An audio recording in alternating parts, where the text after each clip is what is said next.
to all our distinguished guests, the National President, the Senator's representative, the Governor's representative, Sir Marario, Sir, the Chief PNP's official representative, to the National President of the SWAT, to my longtime friend and mentor, Imam Moksir.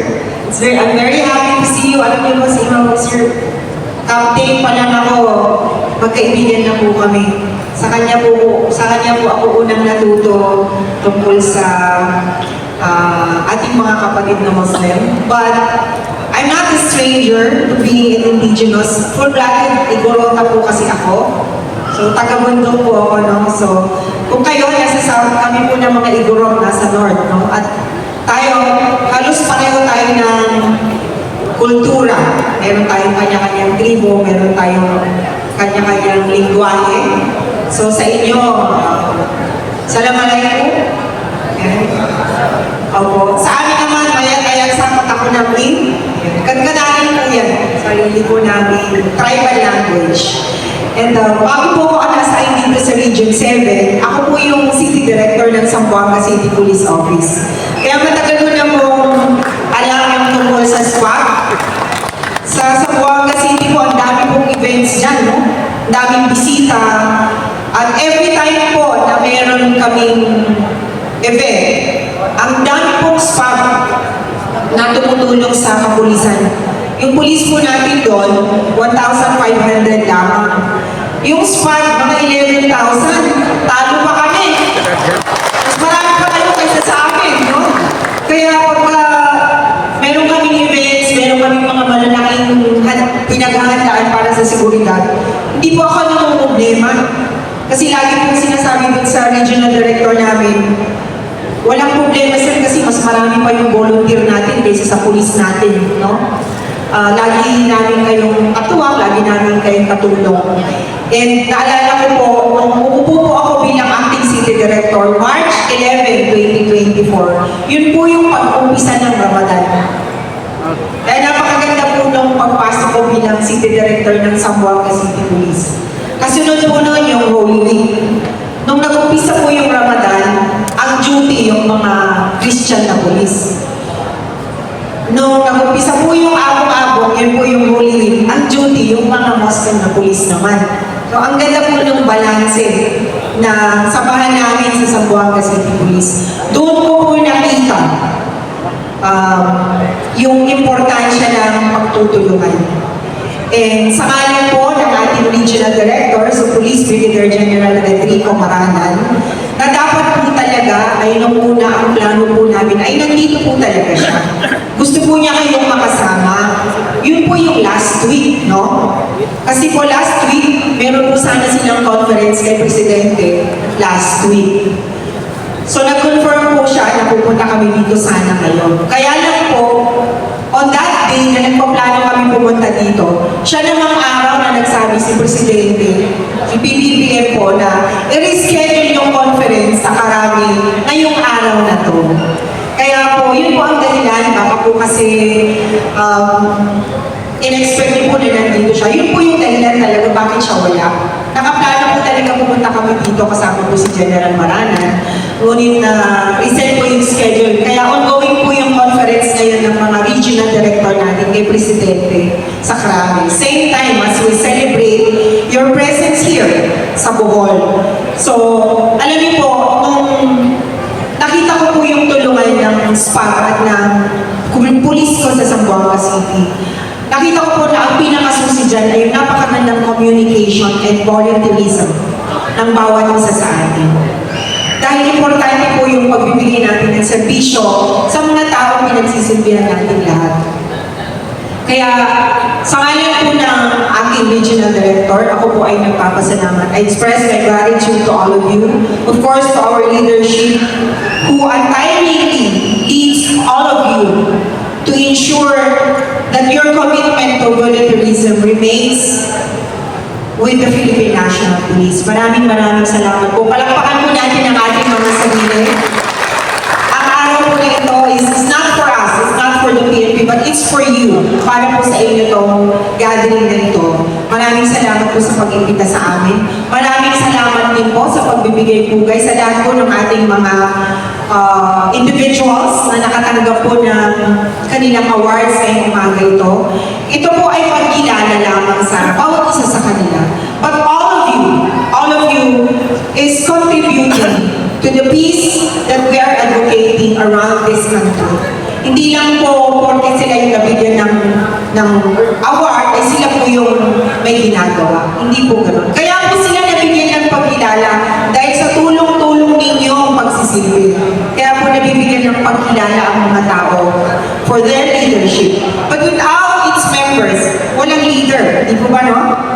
And without a leader, the membership is going to be in a riot, no? Magkakaproblema. Kaya kailangan po natin ng mga leader natin. So, thank you so much sa inyong pagtulong sa Philippine National Police. Alam niyo po, every now and then, since I was young to now that I'm a colonel, the problem of the Philippine National Police is the lack of its number, yung kakulangan namin.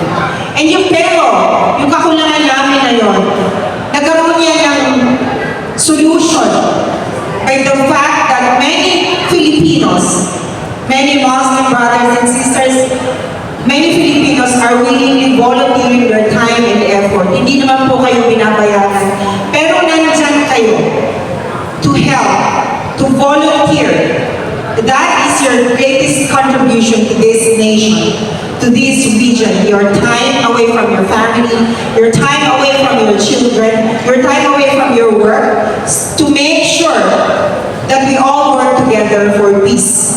Yan po ang pinaka-common ground natin lahat. To make sure that day by day, we maintain the peace that we enjoy so that Region 7 will continue its progress, economy, growth, not just for now, but for our children and the future of our children's children.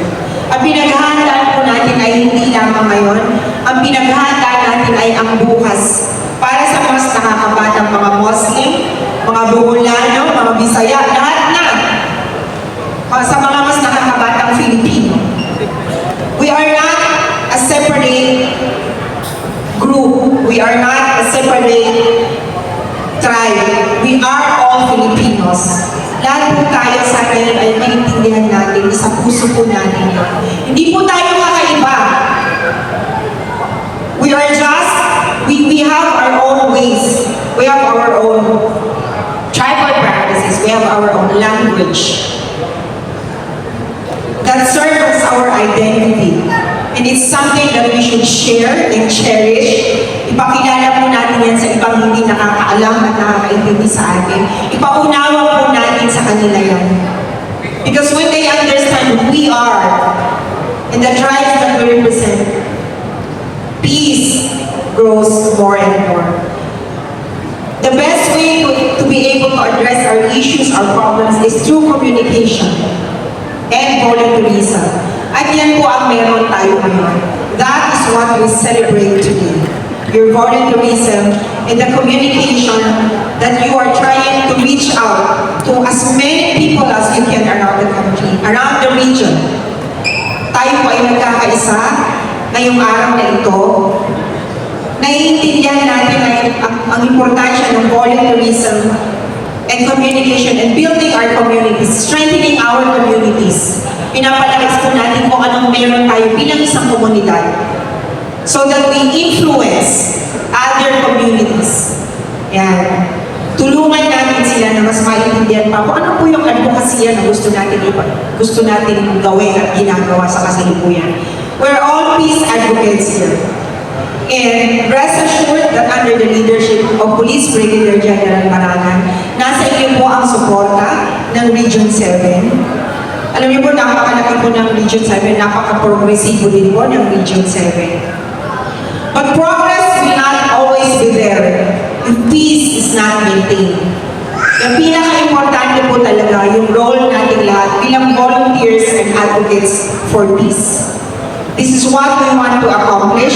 This is our goal, and this is what we want to sustain by ensuring that our community, our volunteer groups like you are, remain with the Philippine National Police to help us strengthen and continue advocating peace peace amongst our communities. Maraming salamat po sa inyo. As I understood and earlier I saw, all the regions are represented here. Asan po ang aking region, Region 9? Si Sir pala nandito, no? But I'm adopted po ng Region 9. Hindi lang po dahil naging city director ako ng Zamboanga City. I was also in Basilan. I was also in Tawi-Tawi. So, yung komunidad po na yun, nag-serve po ako dyan. I served with the governors and the congressmen. I work with them through the volunteer groups, yung mga advocacy groups. So, napuntahan ko na rin po yung Tawi-Tawi. To talk to groups like you are. Napuntahan ko na rin po yung Basilan. To communicate with groups like you are. To educate children, yung ating mga kabataan doon sa mga area na yun. So today I'm very happy that I am the one sent by the regional director to represent him para po makita ko kayo muli. Na-miss ko po yung Zamboanga Peninsula, napakaganda po ng Zamboanga. Napakaganda po ng Mindanao. Isa po yan sa pinaka masayang parte ng pagiging pulis ko, to be able to serve in Mindanao. It was a dream. And in 2024, it was given to me when I became the city director. And even more, I understood that our differences are in fact our strength. Ang pagkakaiba po natin ay ang lakas natin para po masabi natin sa mga kababayan natin, sa mga Pilipino, na kulang ang pagkakaintindi sa atin. Kung ano po ang kagandahan ng ating tribo, ng ating kultura. And it all begins with communicating ourselves with fellow Filipinos. Kaya maraming salamat po. Hindi po matapos yung ating pasasalamat, no, sa inyo because alam ko po na you render free service. You are giving free service to the Filipino people. And there's nothing more important than to express our gratitude to all of you, our sincere gratitude for being here, for joining this community, and for being part of a peace advocate group who completely gives their sincerity of time also and effort to make sure that all your efforts, yung lahat po namin ginagawa ay masustain at ituloy-tuloy po ninyo. Sana po ay huwag kayong mapagod, huwag po sana kayong mag-give up kung may mga challenges. There will always be challenges. In any group or in any community, there will always be challenges, there will always be issues. But I hope that you find peace and common ground with the goal that all of us here are trying to advocate what is good, not just for our own community, but for the Filipino people. So again, to our distinguished guests, our leaders who are here, thank you so much, sir, in behalf of General Moragan. And to all of you, magandang umaga po at maraming salamat po sa inyong service.